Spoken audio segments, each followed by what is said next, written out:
নমস্কার, your internet school চ্যানেলে তোমাদের সকলকে স্বাগত। তো আজকে আমরা ক্লাস 7-এর রায় অ্যান্ড মার্টিন কোশ্চেন ব্যাংকের মডেল সেট 1 অর্থাৎ Alipurduar new town girls high school HS and Nabadwip Tarasundari girls high school এই মডেল কোশ্চেন সেটটার সলভেশন করব। তো সলভেশন করার আগে তোমাদের বলে দিই যে তোমাদের যে এর ভাগ ছিল সেমিস্টার ওয়াইজ সেটা ছিল 15, 25, 70, সেটা এখন পরিবর্তিত হয়ে 30, 50, 70-এ পরিবর্তিত হয়েছে। তো সেই অনুসারে দেখো তোমাদের এখানে প্যাটার্ন সেইটা এখানে বলে দেওয়া আছে, তোমরা এটা দেখে নাও। তো চলে আসছি প্রথম প্রশ্নে। তো প্রথম প্রশ্নটা বলেছে সঠিক উত্তরটি নির্বাচন করো। 2.25 টাকা 9 টাকার, option A 25%, option B 20%, option C 15%, option D 30%। 2.25 divided by 9 into 100 করবো। আর যেহেতু 2.25 আছে তাহলে পয়েন্টটা তোলার জন্য আমি 100 দিয়ে নিচে আবার ভাগ করব। 100-র নিচে 100 লিখলাম, তাহলে 100 ক্যান্সেল আউট হয়ে গেল।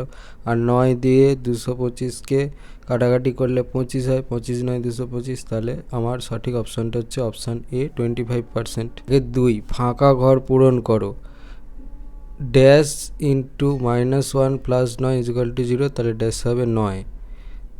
3 6^7 এর ঘাত ও নিধান লেখো। 6^7 এর ঘাত হচ্ছে 7 আর নিধান হচ্ছে 6। 16 × 16 কে 2 এর ঘাত আকারে প্রকাশ করো। অঙ্কটা লিখে নিলাম। তাহলে 16 থেকে কি লিখতে পারি? 2 × 2 × 2 × 2 2 × 2 × 2 × 2 × 2 × 2 × 2 × 2, তাহলে 2^12। এটা হয়ে গেল আমার অ্যান্সার। অনুপাতটিকে লঘিষ্ঠ আকারে প্রকাশ করো। 15pq = 21q। 15pq = 21q, তাহলে সেখান থেকে লিখতে পারি 15pq ডিভাইডেড বাই 21q।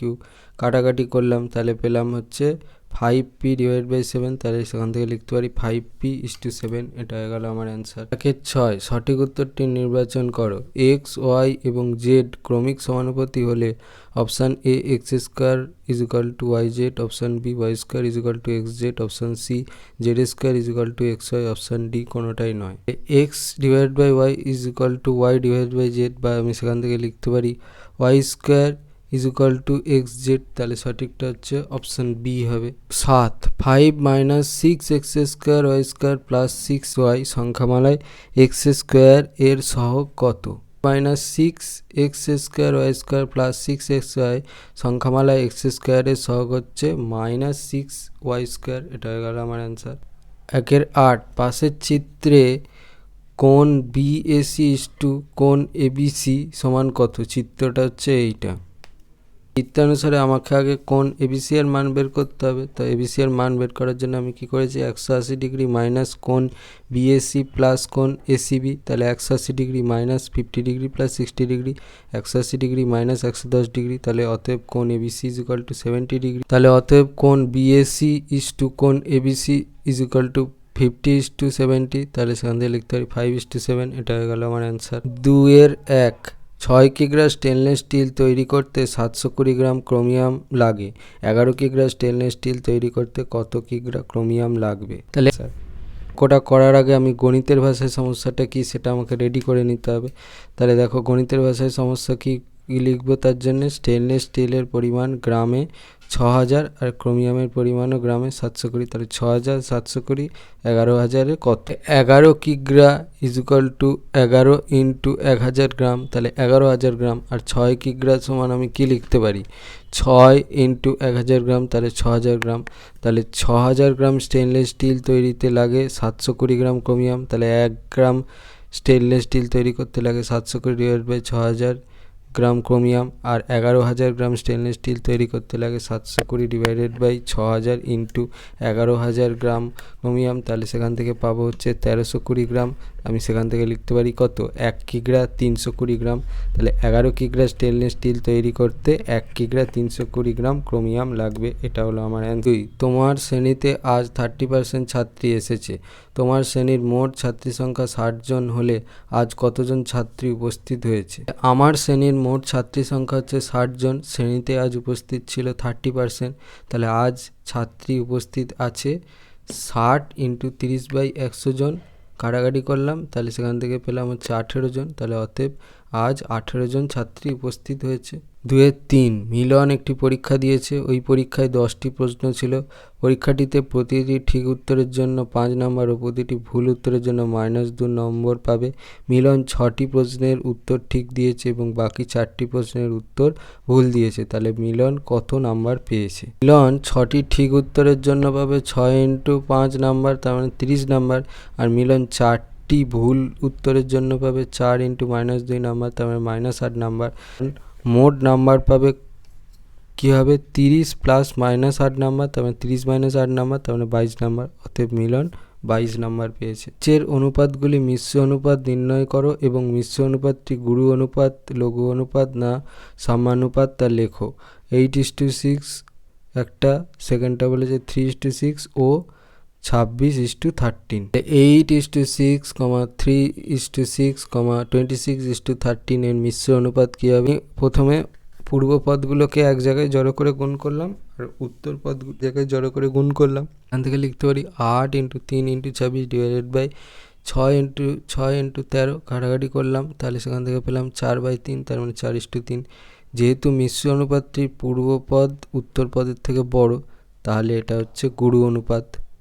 টি সংখ্যা ক্রমিক সমানুপাতে রয়েছে। প্রথম ও তৃতীয় সংখ্যাটি যথাক্রমে 8 এবং 4.5 হলে মধ্য সমানুপাতিটি কত? প্রথম সংখ্যাটি হচ্ছে 8, তাহলে ধরি দ্বিতীয় সংখ্যাটি সমান x আর তৃতীয় সংখ্যাটা হচ্ছে 4.5, তাহলে ক্রমিক সমানুপাতে লিখে পাই 8/x = x/4 × 5, তাহলে x² = 4 × 5 × 8, তাহলে x² = 36, তাহলে x √36, তাহলে x ±6, তাহলে মধ্য সমানুপাতিটা কী হবে? মধ্য সমানুপাতিটা হবে +-6। এটা হয়ে গেল আমার অ্যান্সার। 6, একটি মালায় 45টি জবা ও 60টি গাঁদা ফুল রয়েছে।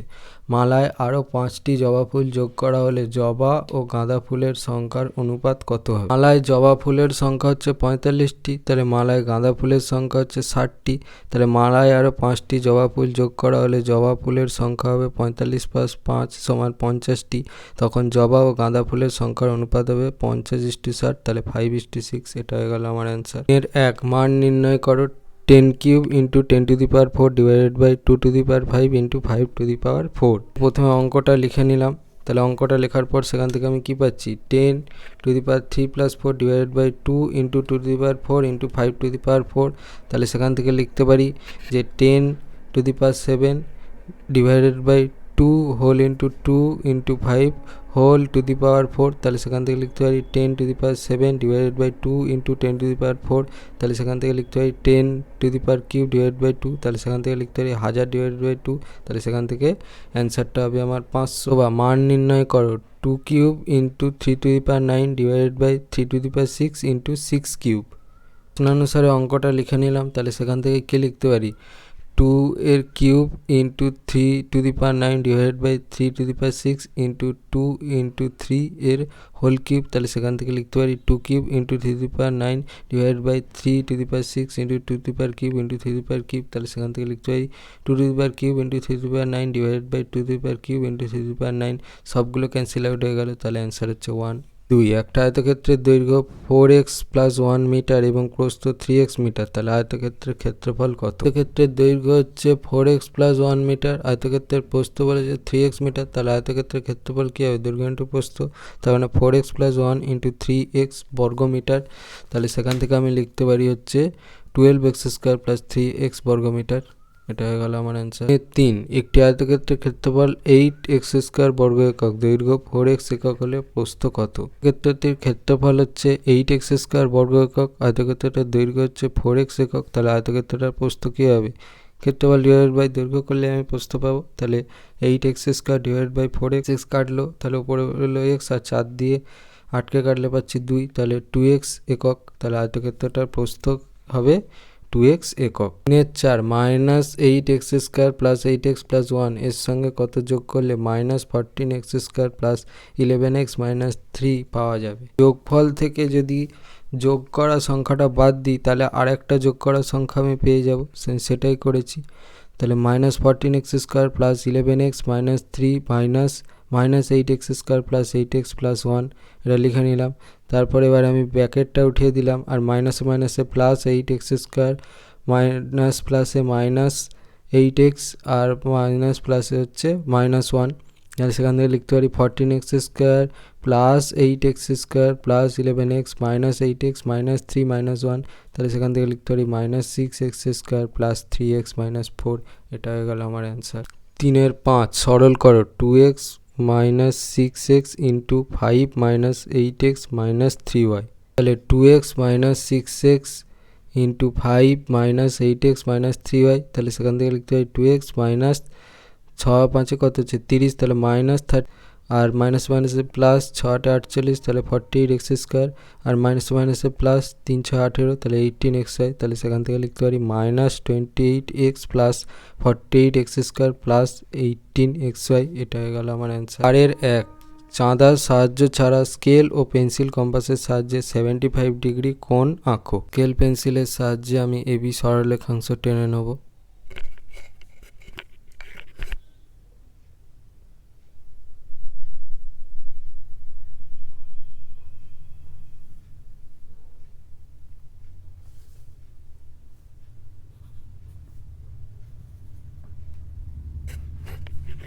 এবি সরলরেখাংশ টানার পর এবারে আমরা চাঁদার সাহায্য ছাড়া স্কেল ও পেন্সিল কম্পাসের সাহায্যে 75 ডিগ্রি কোণ অঙ্কন করব।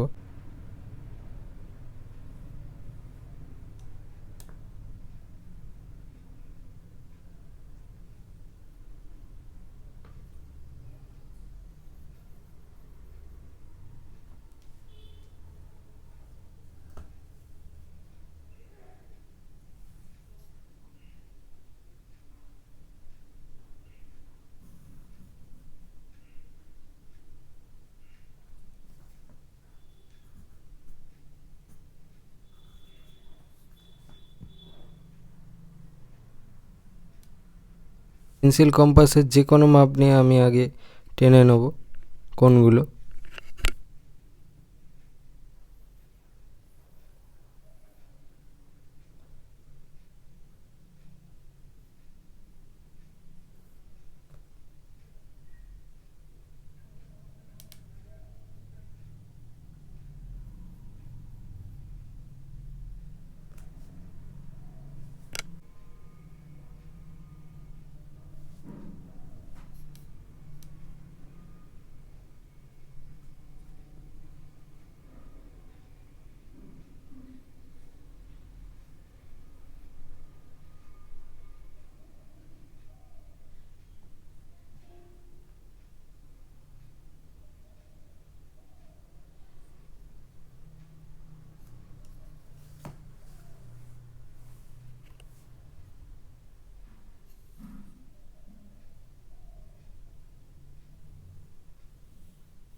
তাহলে এখান থেকে আমি বলতে পারি যে কোণ CAB সমান 75 ডিগ্রি। 2, চাঁদার সাহায্য ছাড়া স্কেল ও পেন্সিল কম্পাসের সাহায্যে ডিগ্রি কোণ অঙ্কন করো এবং তাকে সমদ্বিখণ্ডিত করো। প্রথমে আমি একটা এবি সরলরেখাংশ টেনে নেব।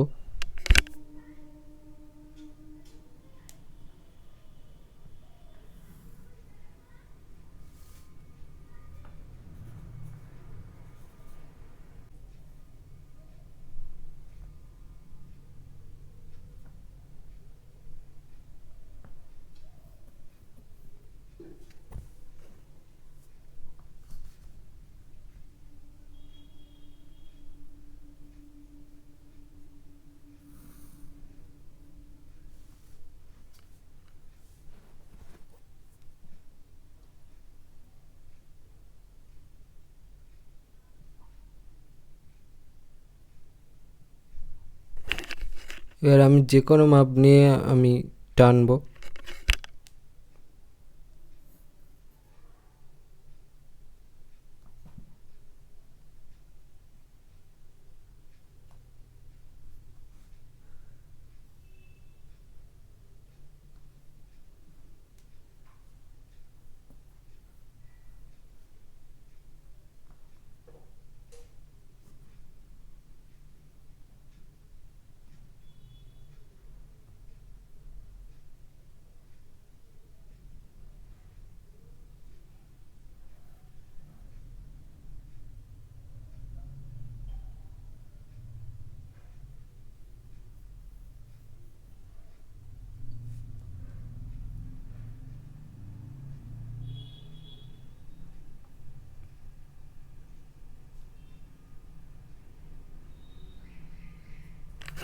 এবার 90° কোণ অঙ্কন করব।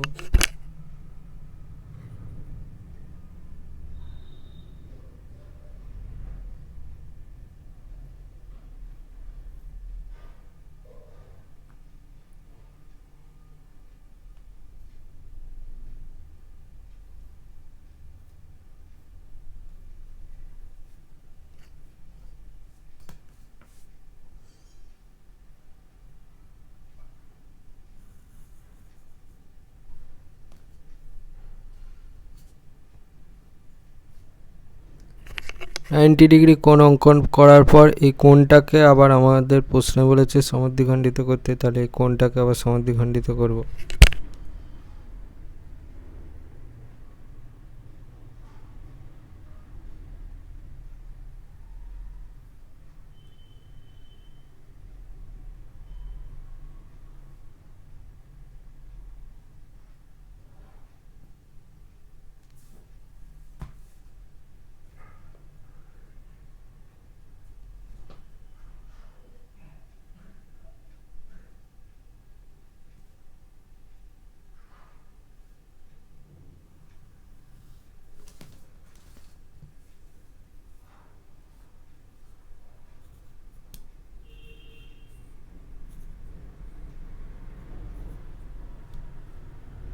দেখো এখানে কোণ সি এ বি এটা হচ্ছে 90°, আর সমদ্বিখণ্ডিত করার পর যে কোণটা সৃষ্টি হয়েছে লিখে দিচ্ছি।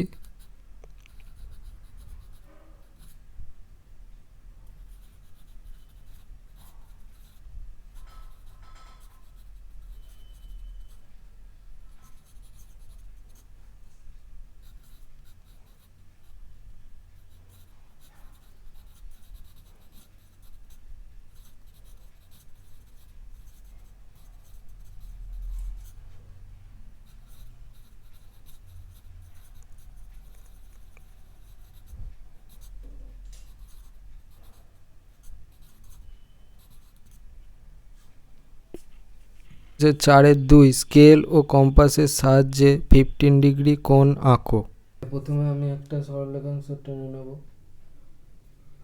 যার নাম দেবো হচ্ছে এবি।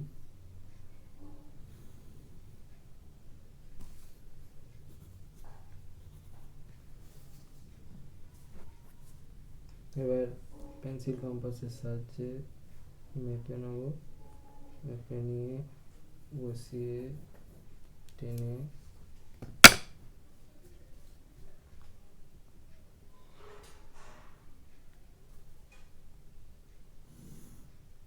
টেনে নিলাম। এবার টেনে নেওয়ার পর এর উপরে আমরা আগে 60° কোণ অঙ্কন করি। যে কোনো মাপ নিয়ে নেব।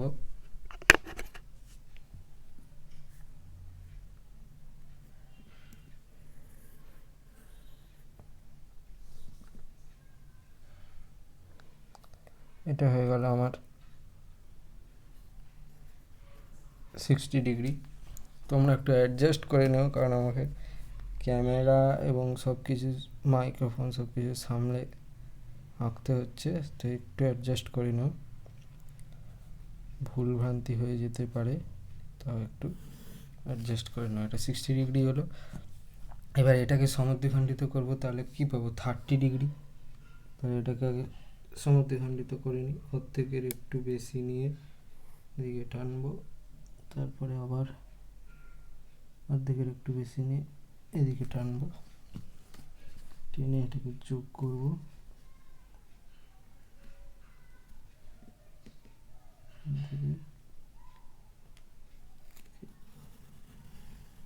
যোগ করে বাড়িয়ে দিলাম। আবার এটাকে আমি সমদ্বিখণ্ডিত করব,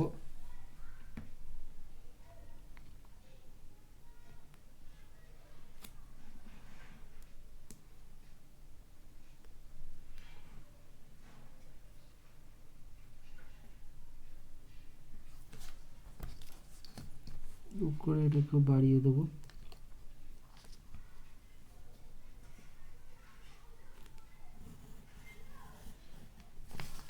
বাড়িয়ে দিলাম। একটু কম বেশি উল্টো পাল্টা হয়ে যাবে কারণ আমাকে সামলে করতে হচ্ছে, ঠিক আছে, তোমরা একটু বুঝে নিও। আচ্ছা, আমার মেন যেটা চেয়েছে সেইটা হচ্ছে আমার এটা 15 ডিগ্রি হয়েছিল, এইটা 30 ডিগ্রি হয়েছিল, আর এই টোটালটা হচ্ছে 60 ডিগ্রি, ঠিক আছে।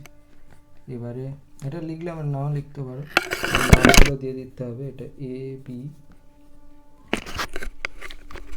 তারপরে দেখো এইটা আমি সি নাম দিলাম, এটা ডি নাম দিলাম, ই নাম দিলাম। আমার মেন হচ্ছে এইটা, তাহলে আমি এখানে লিখবো হচ্ছে যে কোণ ই